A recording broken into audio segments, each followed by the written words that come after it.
రోజు రోజుకి అరెస్టుల లెక్క అయితే పెరుగుతోంది. ఇవన్నీ జగన్మోహన్ రెడ్డి గారు రాసి పెట్టుకుంటున్నారట.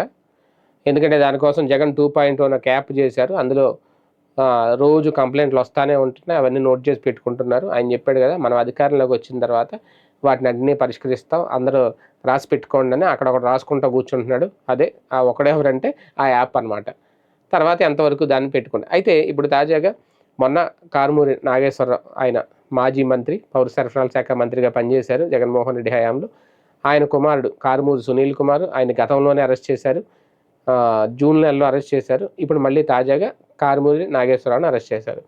దీనికి సంబంధించి లిక్కర్ స్కామ్కి సంబంధించి మద్యం కుంభకోణం వ్యవహారంలో మద్యం ట్రాన్స్పోర్ట్ విషయంలో, అంటే మద్యం తరలించే విషయంలో ఒక చోట నుంచి ఇంకో చోటకి దానికి సంబంధించి మద్యం రవాణాకు సంబంధించి ఇచ్చిన కాంట్రాక్టర్ల దగ్గర వాళ్ళ నుంచి సబ్లీజులు సబ్ కాంట్రాక్టర్లు ఇచ్చి వాళ్ళ దగ్గర నుంచి ఆయన లంచం తీసుకున్నారు, అవినీతికి పాల్పడ్డారు అనేది, ఆ సొమ్మును పక్కదారి పట్టించారు ఆ నిధుల్ని అనేది. ఇందులో మనీ లాండరింగ్ జరిగింది కాబట్టి ఈడీ మనీ లాండరింగ్ కేసు నమోదు చేసింది. ఈడీ ఆయన అరెస్ట్ చేసింది.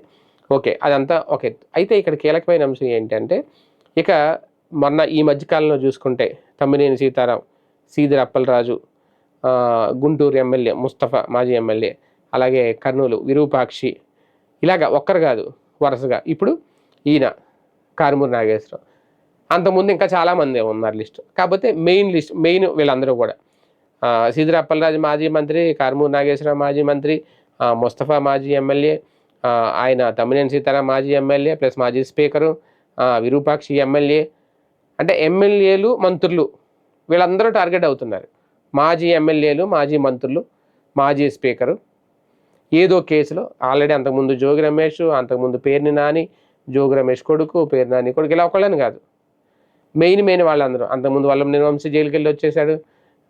అందరూ ఇంకా రోజా గారిని అరెస్ట్ చేయలేదనుకోండి, ఇలాగ ఒకళ్ళ తర్వాత ఒకళ్ళు. అంటే ఇంకా లిస్టు రాసుకుంటూ పోవడమే జగన్మోహన్ రెడ్డి గారు, నెక్స్ట్ ఎవరో అని. వాళ్ళు పరామర్శించుకుంటూ వెళ్తారేమో. ఓకే, రేపొద్దున ఎందుకంటే కారుమూరి నాగేశ్వరరావు బీసీ నాయకుడు కాబట్టి జగన్మోహన్ రెడ్డి పరామర్శించడానికి వెళ్ళి వెళ్ళొచ్చు, చెప్పలేము. అక్కడ వచ్చిన తర్వాత అక్కడికి వెళ్ళి మాట్లాడతారు. అంటే లిస్ట్ రాసుకోవడం, వీళ్ళు అరెస్టులు చేస్తూ ఉంటారు ఏదో కేసులో, ఈయన వెళ్ళి పరామర్శిస్తూ ఉంటారు, అక్కడ ఏదో మాట్లాడుతూ ఉంటారు. మళ్ళీ అందులో ఏమన్నా తప్పు దొరికితే దాన్ని ట్రోల్ చేస్తూ ఉంటారు. అలాగా సీదిరి అప్పలరాజు విషయంలో ఆయన కుమారుడు గురించి ఆయన ఏదో అన్నాడు, అది పెద్ద ట్రోల్ అయిపోయింది. తర్వాత ఇప్పుడు లింగంనేని రమేష్ కొడుకు మరి యాక్సిడెంట్ చేశారు, దానికి సంబంధించి ఎవరు మాట్లాడరే. మొన్న కూడా ఇంకో టీడీపీకి సంబంధించిన నాయకుడు కుమారుడు ఎవరేదో ప్రమాద యాక్సిడెంట్ చేశారు, దాని గురించి ఎవరు మాట్లాడరే. వీటి గురించి మాట్లాడు, కానీ జగన్ ఏమన్నా మాట్లాడితే మాత్రం అది పెద్ద ట్రోలింగ్ అయిపోతుంది. ఎందుకంటే సోషల్ మీడియా కూడా వీక్ వైసీపీది. సోషల్ మీడియాని కావాలని చేతులారా నాశనం చేసుకున్నదే, పక్కన పెట్టిందే వైసీపీ లేదంటే జగన్మోహన్ రెడ్డి నిర్ణయాలు అనుకోవాలి. అది వాళ్ళు తేల్చుకోవాలి. ఒకప్పుడు ఎలా ఉండేది, ఇప్పుడు ఎలా ఉంది. ఒకప్పుడు ఎంత ఫాస్ట్గా ఉందో తెలుగుదేశం పార్టీ సోషల్ మీడియా, ఇప్పుడు అంతకుమించి సూపర్ ఫాస్ట్గా ముందుకెళ్తుంది. కనీసం వాళ్ళని చూసైనా నేర్చుకోవాలి, వాళ్ళని చూసైనా ఆలోచించుకోవాలి ఏంటనేది. అదొక ఎఫెక్ట్. కాకపోతే ఇంకా ఈ అరెస్టుల సంఖ్య, ఓకే, అది ఏదో కుంభకోణం కావచ్చు, ఇంకొకటి కావచ్చు, ఏది దొరికితే ఎలా దొరుకుతారో అలా దొరికితే మాత్రం వాళ్ళ మీద కేసులు పెడుతున్నారు, ఇమీడియట్గా అరెస్టులు చేస్తున్నారు, బెయిల్ కూడా రావట్లేదు వాళ్ళకి. ముందు జైలు అయితే పెడుతున్నారు వాళ్ళు, తర్వాత ఎప్పుడుకో బెయిల్ వస్తుంది, ఎప్పుడుకో రిలీజ్ అవుతారు, అది తర్వాత విషయం. కాకపోతే ఇంక ఈ లెక్క పెరుగుతూ ఉంటుంది, ఇంకా రాసుకుంటూ కూర్చోవాలంతే.